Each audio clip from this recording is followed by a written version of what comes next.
بسم اللہ الرحمن الرحیم۔ محترم بھائیوں اور بہنوں، تمام دوستوں سے گزارش ہے کہ ویڈیو کو مکمل دیکھیے گا۔ ام کلثوم نے نبی کریم صلی اللہ علیہ وآلہ وسلم کی زوجہ حضرت عائشہ رضی اللہ تعالی عنہا سے روایت کی۔ انہوں نے کہا کہ ایک آدمی نے رسول اللہ صلی اللہ علیہ وآلہ وسلم سے ایسے مرد کے بارے میں پوچھا جو اپنی بیوی سے صحبت کرتا ہے پھر انزال نہیں ہوتا، کیا ان دونوں پر غسل ہے؟ اور اندر حضرت عائشہ رضی اللہ تعالی عنہا بھی بیٹھی ہوئی تھیں، تو رسول اللہ صلی اللہ علیہ وآلہ وسلم نے فرمایا، میں اور یہ ہم دونوں میاں بیوی یہ کرتے ہیں، پھر ہم دونوں نہاتے ہیں۔ بستر پر خاوند کی چاہت کیا ہوتی ہے؟ بہترین بیوی وہ ہے جو سونے کے کمرے میں اپنے حسن و جمال اور بستر پر خاوند کے ساتھ خوبصورت طور و اطوار سے اسے اپنے پیار کے جادو میں جکڑ لے، دوران صحبت اس کے مقصد پر نگاہ رہے اور غور کرے کہ اس کا خاوند کیا چاہتا ہے، اور پھر اس کی پسند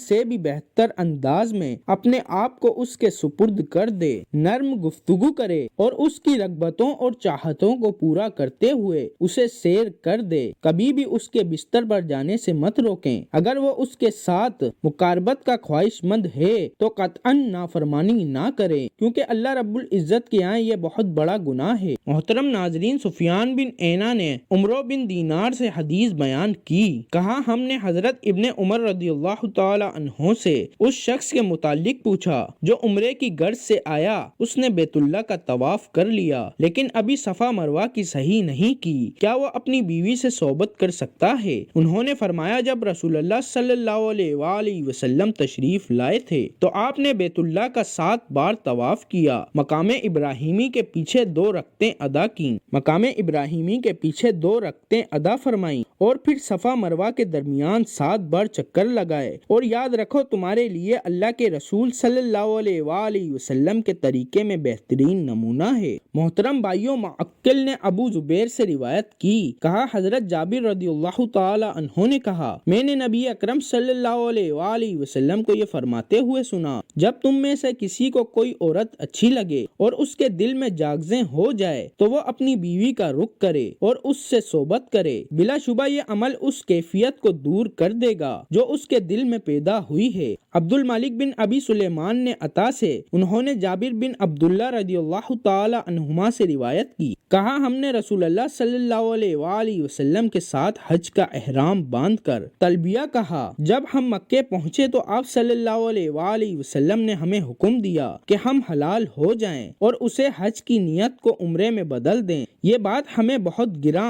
بڑی لگی اور اس سے ہمارے دل بہت تنگ ہوئے۔ ہمارے اس کلک کی خبر نبی صلی اللہ علیہ وآلہ وسلم کو پہنچ گئی۔ معلوم نہیں کہ آپ کو آسمان سے بذریعہ وحی اس چیز کی خبر پہنچی یا لوگوں کے ذریعے سے کوئی چیز معلوم ہوئی۔ آپ نے فرمایا، اے لوگوں، حلال ہو جاؤ، احرام کھول دو۔ اگر میرے ساتھ قربانی نہ ہوتی تو میں بھی وہی کرتا جس طرح تم نے کیا ہے۔ جابر رضی اللہ تعالی عنہ نے بیان کیا، ہم حلال احرام سے آزاد ہو گئے، حتیٰ کہ اپنی بیویوں سے قربت بھی کی اور وہ سب کچھ کیا جو حلال احرام کے بغیر انسان کرتا ہے، حتیٰ کہ ترویہ کا دن 8 ذو الحجہ آ گیا اور ہم نے مکے کو پیچھے چھوڑا، خیرآباد کہا۔ دعا ہے کہ اللہ تعالی ہم سب کو شریعت کے مطابق ہم بستری کی توفیق عطا فرمائے اور ہمارے صغیرہ کبیرہ گناہ معاف فرمائے اور ہم سب کی تمام پریشانیاں دور فرمائے، آمین۔ دعا ہے کہ اللہ تعالی میرا سنانا، آپ کا سننا اپنی بارگاہ الہی میں قبول اور منظور فرمائے، آمین ثم آمین۔ تمام دوستوں سے گزارش ہے کہ نیچے کمنٹ میں اللہ تعالی کے 99 ناموں میں سے ایک نام ضرور ٹائپ کریں۔ شکریہ۔